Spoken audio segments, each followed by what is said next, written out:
Salam, saya memperkenalkan, nama saya Dr. Andes Daud Rebo STH. Saya sebagai gembala di gereja GPPS Kunci Daud Kabupaten Sukoharjo ini. Juga saya sebagai ketua Badan Musyawarah Kabupaten Sukoharjo yang saat ini dari tahun 2006 sampai sekarang masih saya menjabat sebagai ketua Badan Musyawarah Antar Gereja di Kabupaten Sukoharjo ini. Saya ingin perkenalkan diri saya ini, dan juga saya melayani di gereja ini, Balakan ini sudah kurang lebih 22 tahun. Ya, puji Tuhan, suka duka dalam pelayanan ini luar biasa. Ya. Namun kami sangat bersyukur Tuhan menuntun langkah demi langkah kami sehingga gereja ini ada kemajuan dan perkembangan. Demikian juga di dalam pelayanan kami sebagai ketua Badan Musyawarah Antar Gereja Kabupaten Sukoharjo ini, hubungan dengan pemerintah Sukoharjo cukup baik. Bahkan gereja-gereja telah kami perjuangkan dapat bantuan dari pemerintah untuk Kabupaten Sukoharjo ini. Ya, kami sangat bersyukur sehingga gereja-gereja di Sukoharjo ini juga mendapatkan bantuan hibah dari Pemda Kabupaten Sukoharjo. Ini yang kaitannya dengan tugas saya di BAMAK atau Badan Musyawarah Antar Gereja Kabupaten Sukoharjo ini. Kemudian saya ingin bersaksi, ya, Tuhan itu sungguh luar biasa. Ya, awalnya saya itu tidak ingin untuk menjadi Kristen. Jadi latar belakang saya itu dari Muslim, ya. Jadi saya dari kecil dididik di Muslim, dan juga saudara saya, paman saya aslinya dari Ponorogo, ya. Ponorogo ini Kecamatan Sampung, Ponorogo, Moroto, itu daerah warok-warok di sana itu. Ilmu-ilmu, jadi Islam ini Islam tapi juga ilmu kejawen itu dari bapak saya, semua keluarga saya begitu. Bahkan ada yang jadi dukun, yaitu yang karena kami latar belakang di Ponorogo, khususnya di daerah Moroto itu. Ya, puji Tuhan, Tuhan itu sungguh luar biasa memanggil saya. Saya tidak mengira kalau saya ini jadi Kristen. Dulu saya benci dengan kekristenan.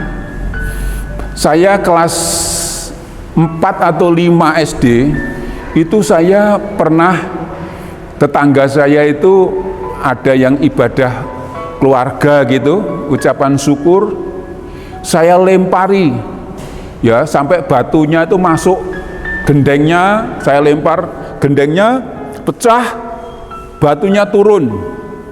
Kemudian ada pendeta itu yang melayani itu, karena dekat hutan, bawa anjing, ya, anjingnya 2. Kemudian anjing itu saya pelinteng, ya, saya pelinteng pakai ketepil seperti Daud itu. Ya, jadi seperti Daud itu. Kecil saya itu cari burung ya pakai itu, ya, karena tidak punya tembak waktu itu, ya. Sehingga saya pada waktu itu ada anjingnya pendeta itu, saya ketepil itu, ya, ya, pelinteng naik dari dia, ya. Akhirnya kena kepalanya, putar itu, ya, putar karena kesakitan, sampai orang-orang itu ramai. Wah, siapa ya yang melempar anjing ini? Wah, anjingnya ini apa? Terpelanting-pelanting itu, ya, karena pas kena kepala itu dekat mata itu kena batu. Wah, ini kecilan saya seperti itu. Kemudian saya itu tahun 1977 itu saya tamat dari SD. Ya, dari SD saya pengen sekolah ke kota waktu itu, ya. Lah, ayah saya itu meninggal, saya masih usia 3 tahun. Waktu itu adik saya juga masih kecil, baru lahir. Ayah saya sudah meninggal. Ya, kemudian saya ingin sekolah. Ya, pada waktu itu ingat saya itu Menteri Pendidikan itu Daud Yusuf. Ya. Kemudian merubah tahun ajaran itu, dulu itu kan tahun ajaran Januari, diubah menjadi Juli. Ya, itu tahun 1977. Lah, waktu itu saya baru selesai tamat SD. Kemudian saya pengen sekolah ke kota. Kemudian ada temen gitu, ayo kalau kamu ingin sekolah ke kota ikut aku. Nah, tidak tahunya itu teman itu pernah tinggal di panti asuhan. Ternyata saya diajak ke sana, tapi tidak ngomong kalau itu panti asuhan. Ya, ngomongnya, ayo ikut nanti disekolahkan. Nah, ya, saya ikut aja pada waktu itu. Ya, itu panti asuhan, namanya Panti Asuhan Pancaran Kasih. Tempatnya itu di Caruban Madiun. Ya, Caruban Madiun. Ya. Kemudian saya ke sana. Tahun ajaran itu mundur, biasanya itu Januari, ya. Nah, biasanya Januari diundur Juli tahun ajaran barunya. Sehingga pada itu saya sekolah mendaftar mundur. Kemudian saya diambil anak angkat oleh Bapak Pendeta yang punya panti asuhan itu. Kemudian saya tinggal dengan beliau dalam rumahnya menjaga anak-anaknya. Dia punya anak 4, 3 laki-laki, yang 1 perempuan. Ya, itu pimpinan panti asuhan itu namanya Pak Pendeta Simon Petrus 2 BPA. Dari ceritanya, kesaksiannya, beliau itu dulunya pernah memimpin bajak laut. Jadi pemimpin bajak laut tapi bertobat. Ya, akhirnya bertobat jadi pendeta. Terus merintis yayasan panti asuhan namanya Pancaran Kasih itu. Saya di situ, saya diambil anak angkat. Kemudian saya tinggal dengan beliau. Ya, saya bekerja dengan beliau. Ya, saya ikut terus bekerja. Ya, disuruh apa saja saya ikuti. Ya, dan puji Tuhan, pada waktu itu saya kecil itu tidak pernah jadi Kristen. Dengan Kristen benci, tapi saya sekarang kok ikut dengan orang Kristen, gitu, ikut dengan orang Kristen. Nah, saya pada waktu itu pertama-tama tuh saya masih sembahyang, sholat, ya, seperti biasanya saya puasa. Kemudian malam itu tahajud gitu ya, seperti yang saya lakukan waktu masih muslim.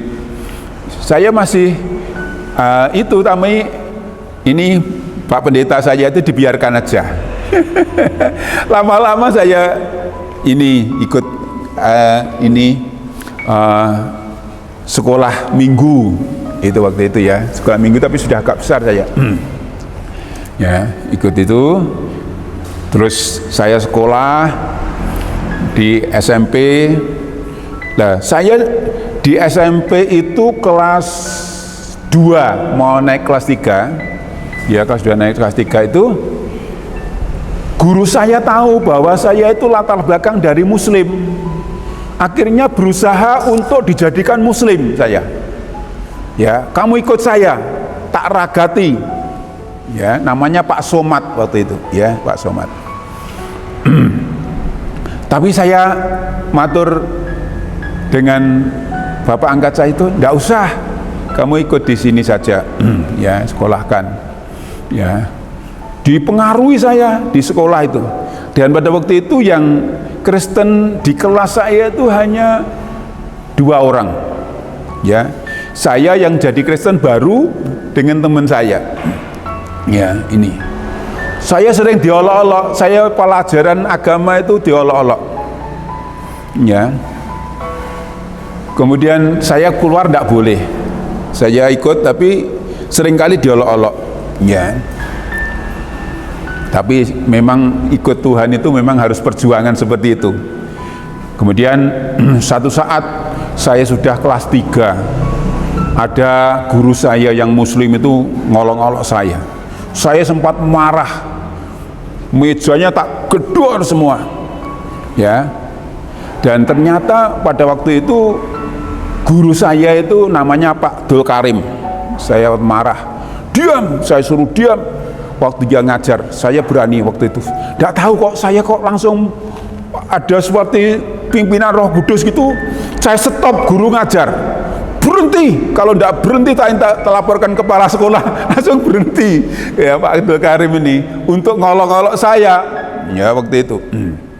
Ini luar biasa. Ini pengalaman saya. Dan saya pada waktu ingat Pak Abdul Karim mengatakan gini, kamu besok naik haji, melihat watu gantung tanpa cantel. Jadi watu sekan ngambang gitu ya, Ka'bah itu. Ternyata setelah sekarang dilihat, ternyata bohong guru itu. Ya tidak mungkin ngambang. Ternyata itu bahkan disitulah saya tahu bahwa kebohongan yang pengajar itu terlihat dari situ. Bener ini, saya ingat terus ya. Karena saya heran, watu gantung segede ini sakmono, Ka'bah itu kok gantung tanpa cantel. Saya gumun, sehingga itu terekam pada saya. Saya ingat, saya lihat di TV, bohong guru saya. Ternyata itu yang di bumi ya. Ternyata dulu kan bayangan saya gantung apa ini awang-awang sana. Ya ini ya yang pernah saya terima dari guru saya. Kemudian pada waktu itu saya jadi orang Kristen, ya puji Tuhan, meskipun dipengaruhi saya, ya, tapi saya tetap kuat, ya puji Tuhan itu, ya. Kemudian saya dari SMP nerusin sekolah ke STM waktu itu, ya. Pertimbangan saya masuk di STM itu masuk sore, karena pagi saya harus kerja, harus membantu. Ya karena saya ikut orang, saya harus bantu kerja pagi itu, ya. Jadi sore itu kuliah sekolah saya sore. Ya setelah selesai dari STM, saya kuliah di IKIP Madiun.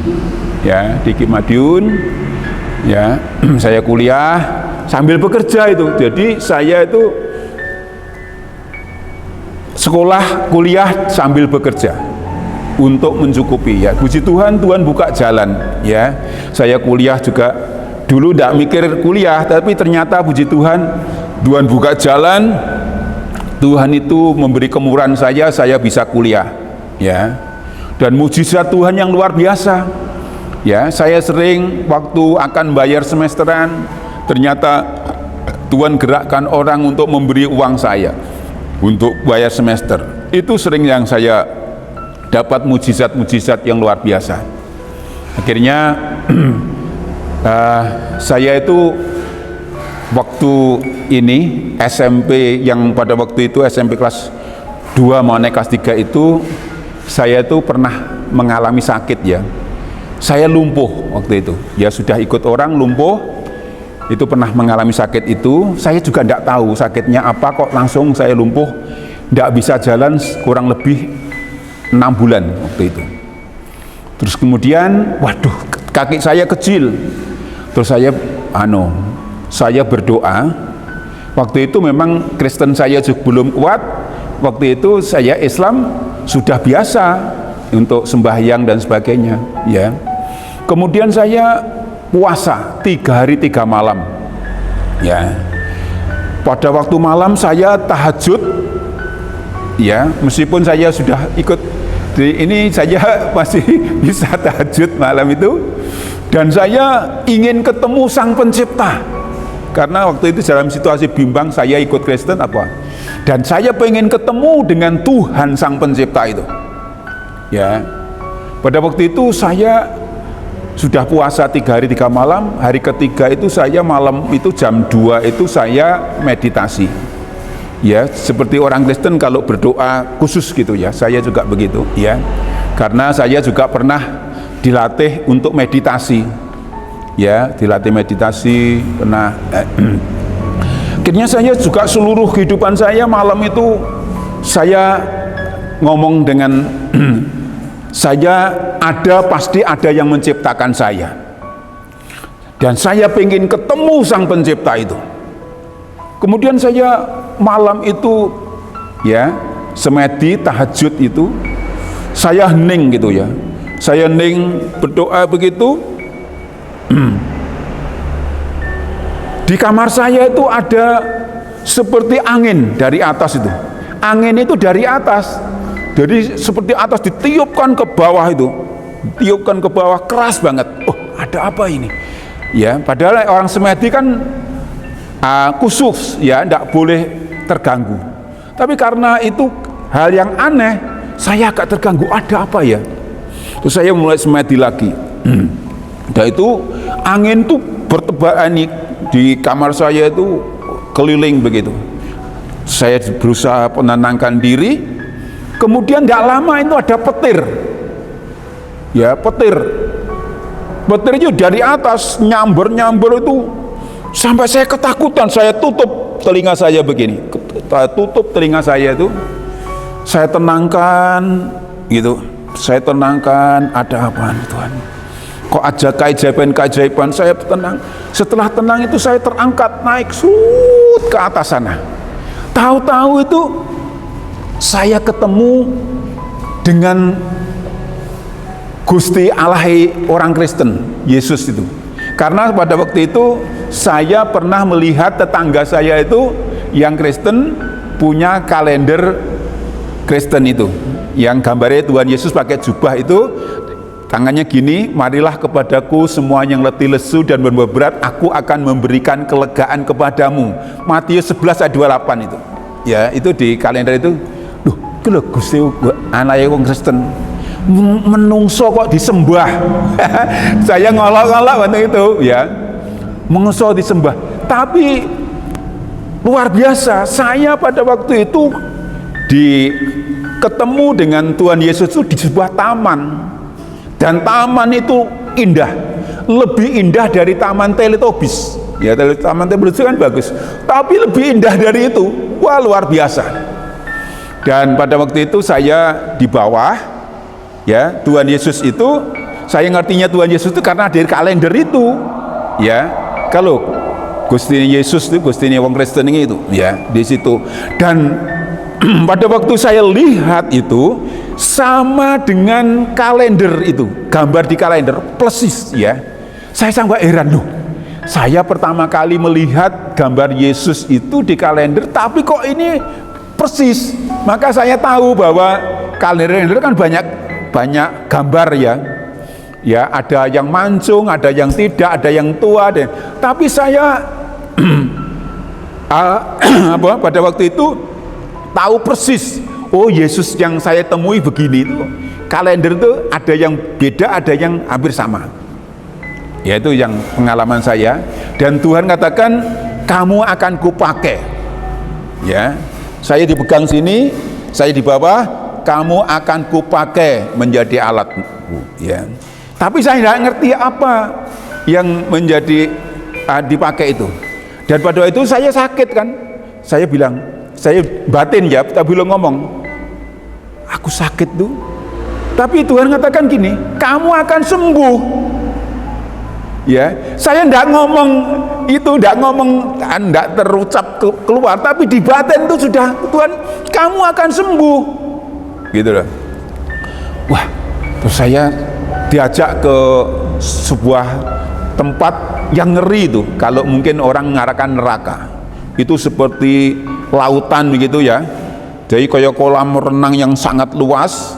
Itu di sana orang teriak-teriak dan itu agak gelap. ya. Dan seperti ada uap begitu mendidih airnya itu, tapi tidak lihat apinya, tapi pendidihannya itu ada, ya, saya lihat. Dan Tuhan katakan, lihat mereka seperti itu, menderita, ya. Terus saya mau lihat itu, rasanya tidak sampai hati, ya, karena penderitaan orang berteriak-teriak luar biasa itu, ya. Kemudian saya diajak ke sebuah ruangan yang sangat luas, dan semua orang berpakaian putih. Ya mungkin itu gambaran surga. Kalau di kitab Wahyu kan memang surga itu orang-orang berpakaian putih, kan ada di situ, ya. Saya seperti itu. Tapi saya tidak boleh masuk.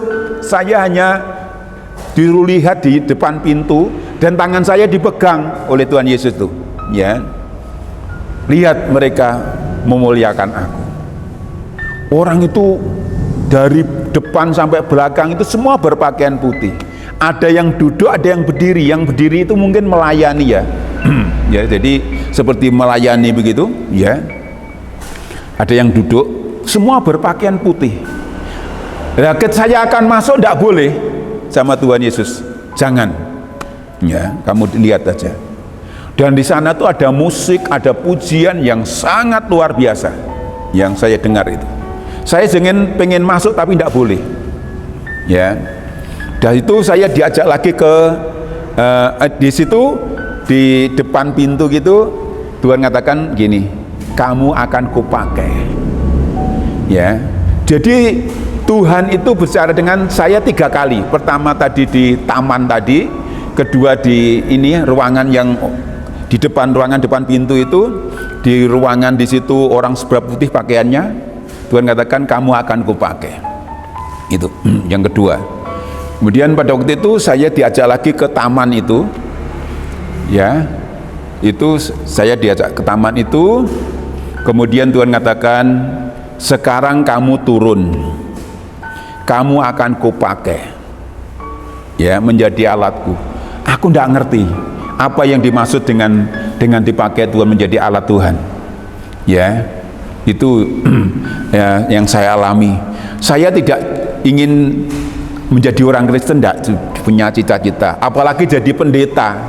Itu bukan cita-cita saya, ya. Saya dulu ditawari sama bapak angkat saya itu, kamu sudah ditemui Tuhan Yesus, kamu sekolah teologi ya? Enggak, Pak, ya. Saya pengen sekolah umum aja, pengen jadi guru, ya, kata gitu. Jadi saya kan sekolah di IKIP. Tapi saya sering mendengar suara Tuhan, ya. Saya sering mendengar suara Tuhan. Saya dengar, kadang saya lihat seperti TV begitu, ya. Saya lihat ini, itu yang Tuhan sering nyatakan kepada saya, ya. Pada waktu itu Tuhan itu sungguh luar biasa, ya.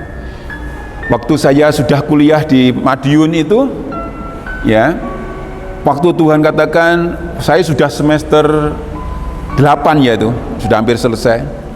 Tuhan katakan kamu harus melayani aku. Saya bingung pada waktu itu, ya. Saya cita-cita jadi pendeta, tapi saya karena sering suara itu kepada saya bilang gini, Tuhan, saya ingin mujizat Tuhan terjadi dalam hidup saya. Akhirnya Tuhan mengujo dengan mujizat, ya. Saya pada waktu itu doakan orang-orang gila di jalan. Pada zaman itu zaman nalo loto, ya. Jadi edan nomor orang-orang. Tak doa nih orang gila di jalan itu langsung sembuh. Saya bingung. Loh, terus kemana ya orang sudah sembuh? Ya, pernah tak mandikan, tak pakai pakaian, tapi ditampung di mana? Aku bingung. Tak kun suruh pulang. Ya. Jadi beberapa orang saya tangani, yang cedak rumahnya saya serahkan kepada keluarga, ya. Itu saya cinta mula-mula saya, apa ya, Tuhan menyatakan kepada saya dengan mujizat itu, sehingga saya pada waktu golek orang edan-edan di jalan. Padahal dulu saya takut dengan orang gila. Saya tidak takut, ya.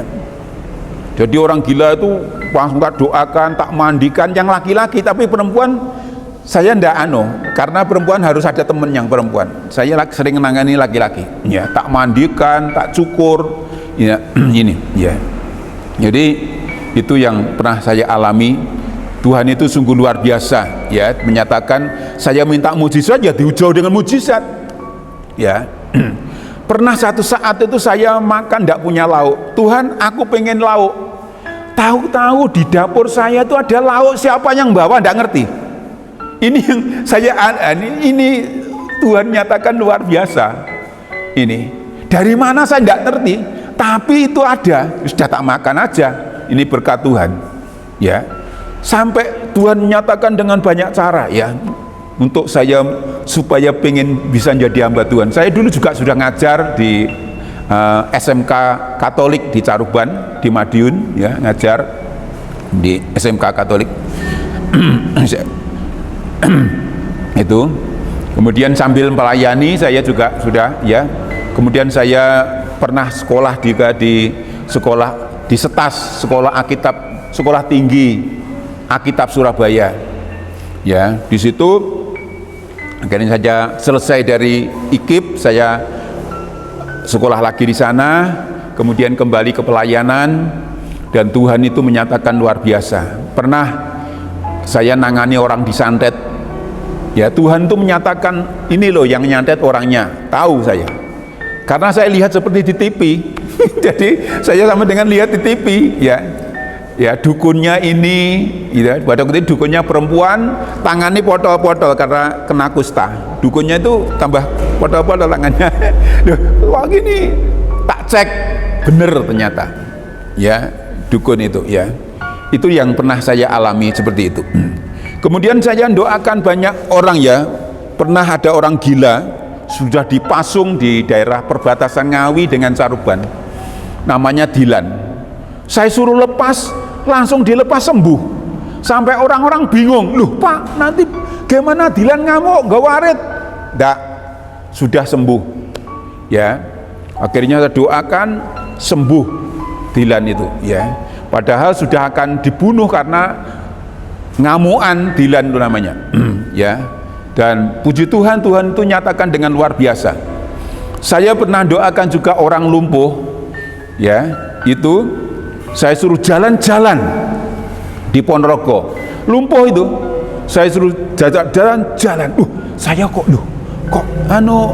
hebat, nama Yesus. Saya semakin berani untuk bersaksi mendoakan orang-orang, ya. Di daerah sini setelah saya di Sukarjo ini juga orang yang di toko Alfamart sebelah Alfamart itu juga ada orang lumpuh. Saya doakan langsung dia jalan, ya, langsung jalan. Sampai orang-orang bingung, loh nanti gimana Pak Daud jatuh? Enggak, ya, dalam nama Yesus jalan. Itu mujizat Tuhan, ya. Jadi saya sangat bersyukur dalam pelayanan ini pun juga Tuhan menyertai dengan banyak mujizat, ya. Saya mendoakan orang yang di sekitar sini. Ada langganan besi saya namanya Pak Suyudi, itu juga komplikasi, tak doani 3 kali mengalami mujizat. Ya, ada orang Katolik yang dekat sini juga, ya, stres, ya, 3 tahun tidak bisa tidur. Saya doani akhirnya sembuh total, ya. Dan ada orang yang Muslim juga, ya, dirasuk roh jahat. Saya doakan insya Allah lepas roh jahat itu, ya. Bahkan pernah ke tempat ini, ya, orang Muslim yang pakai jilbab datang sakit, ya, saya doakan dalam nama Yesus, orang itu pulang sudah sehat. Ini mujizat Tuhan luar biasa, ya. Di sini yang dekat di Polres sini kan ada pegawai namanya Pak Tri Supatmi, ya, itu disantet karena rebutan warisan. Kesini saya doakan 3 tahun itu enggak bisa apa-apa. Kesini saya doakan pulang sudah sehat. Luar biasa, ya. Itu mujizat-mujizat Tuhan yang sungguh luar biasa menyertai dalam pelayanan kami. Terlebih saya sangat bersyukur dalam dulu gereja ini kecil, sekarang ya puji Tuhan sudah lantai 3. Dulu kecil gereja ini, ya. Pada waktu awal saya datang ini di sini dulu mertua yang melayani kecil, sekarang puji Tuhan ini sudah bisa membangun 3 lantai, ya. Lantai 1, 2 untuk gereja, lantai 3 itu untuk menara doa, rencana, ya. Puji Tuhan. Tuhan menyatakan dengan mujizat. Pembangunan ini juga waktu itu Tuhan katakan, kamu bangun. Ya, loh, tidak punya uang, ya. Dan pada waktu itu nabung selama 6 tahun itu, ya, terkumpul dana itu hanya 55 juta. Ya, akhirnya Tuhan suruh mulai, tak mulai saja. Seperti orang gila. Jemaat-jemaat ada bingung, padahal mau bangunin duit segitu gimana? Nggih, pondasi aja kurang. Ya, pondasinya berapa? Pondasi sudah habis. Ya. Tapi saya percaya Tuhan akan menyatakan dengan luar biasa. Akhirnya pembangunan ini, puji Tuhan, ya, bisa seperti ini, meskipun ini boleh dikatakan tinggal 50% dah untuk selesainya. Ya, puji Tuhan, ya, ini pembangunan ini lebih dari 1 M, ya. Ya, kira-kira 1/4 sampai jadi. Ya, ini karena mujizat pertolongan Tuhan. Ini sungguh luar biasa. Itulah kesaksian saya. Mungkin ada hal yang terselip, sebenarnya sangat banyak kalau kita saksikan mujizat Tuhan itu sungguh luar biasa, ya. Jemaat-jemaat juga merasakan sungguh luar biasa, ya. Pada waktu saya awal untuk membangun ini, ada jemaat yang mungkin takut atau bagaimana, rasa bantu pergi. Sekarang sudah kembali lagi, ya. Puji Tuhan, ya, sungguh luar biasa. Saya bilang sama Tuhan, Tuhan, kandangi ini sudah dibesarkan. Tuhan, domba-domba itu kirim lagi, ya. Dan sekarang domba-domba ini sudah kembali ke kami. Bahkan gawa bandangan konco yang lain, ya, sehingga akan menambah jumlah itu, ya. Ya, puji Tuhan, itu sungguh luar biasa. Kami bersyukur dalam pelayanan ini, memang suka duka dalam pelayanan itu luar biasa. Tapi Tuhan itu sungguh ajaib, ya. Dalam saya mengurus perizinan dulu sangat sulit, itu mertua saya Bapak Pendeta Suripto merintis sangat sulit, ya, izin tidak boleh, ya, tapi saya ngurus 2 bulan tidak ada, sudah bisa selesai, ya. Ini karena Tuhan. Bahkan Pak Bupati Sukarjo ini bisa meresmikan gereja ini, ya, tanggal 21 November 2000 itu diresmikan, ya. Puji Tuhan, sungguh luar biasa. Bahkan kami sangat bersyukur Pak Bupati juga sudah membantu pembangunan ini, ya. Pembangunan tahap pertama itu dibantu 125 juta, kemudian dibantu lagi 25 juta, terus ini dibantu lagi 20 juta. Jadi sungguh luar biasa. Hingga kami juga bersyukur para sponsor, donatur yang membantu kami, sebab kalau kami dari jemaat tidak mungkin itu, ya. Ya, tapi bersyukurlah jemaat itu juga bisa ambil bagian. Ya, saya bilang, saya khotbah pada waktu awal bangun itu 5 roti 2 ikan, ya. Itu akan mengenyangkan banyak orang. Sekarang juga uang ini terbatas, tapi akan selesai pembangunan ini. Ternyata terbukti, ya. Kuasa mujizat Tuhan itu sungguh luar biasa, ya. Mujizat Tuhan sungguh hebat dan dahsyat, ya. Saya percaya Tuhan senantiasa akan memberkati dalam kehidupan kita. Untuk itu saya pesan kepada saudara-saudara yang mendengarkan kesaksian saya, jadi kepercayaan atau iman itu jangan dipengaruhi orang lain, tetapi harus punya pengalaman sendiri dengan Tuhan, ya, seperti saya pernah mengalami itu, ya, sehingga tidak akan goyah kalau dipengaruhi orang lain. Pengalaman sendiri dengan Tuhan Tuhan itu bisa ditemui ternyata. Seperti saya ingin ketemu, ternyata bisa ditemui juga, gitu ya. Ini jadi Tuhan itu bisa ditemui asalkan, ya, dalam firman Tuhan katakan orang yang suci akan melihat Allah. Tapi ini hati ini tidak suci, tidak bisa. Suci, tulus itu akan melihat Allah, seperti Musa bisa berhadapan muka dengan muka, gitu ya. Jadi itulah pesan saya kepada pendengar yang setia. Puji Tuhan, kiranya kesaksian ini menjadi berkat.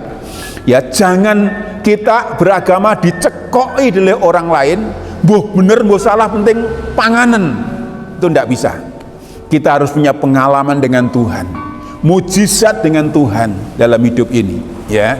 Karena surga dan neraka itu bukan orang lain yang menentukan, kita sendiri. Dan setelah saya dari Kristen, keselamatan hanya di dalam Yesus Kristus kok. Bahkan kita yang berdosa, Yesus rela mati untuk menebus dosa kita. Itulah kasih Allah. Kalau Tuhan ngasihkan kasih Allah nyata di dalam Yesus Kristus. Kalau di luar Yesus saya belum bisa melihat nyata kasihnya. Tapi dengan kasih Yesus ini, saya rasakan mujizatnya, saya rasakan dalam hidup ini, pengalaman dalam hidup saya membentuk saya untuk menjadi pribadi orang Kristen. Bahkan saya menjadi hamba Tuhan untuk mendidik orang lain untuk takut akan Tuhan, mentaati firman Tuhan, ya. Ini jadi itulah yang menjadi kesaksian ini, kiranya menjadi berkat dalam kehidupan kita semuanya, ya. Mujizat itu tetap ada, ya. Milikilah pengalaman dengan Tuhan dalam hidup ini, itu yang menentukan dalam hidup kita, ya. Puji Tuhan, Tuhan memberkati kita semuanya. Salam. Saya mau ikut Yesus, saya mau ikut Yesus sampai selama-lamanya.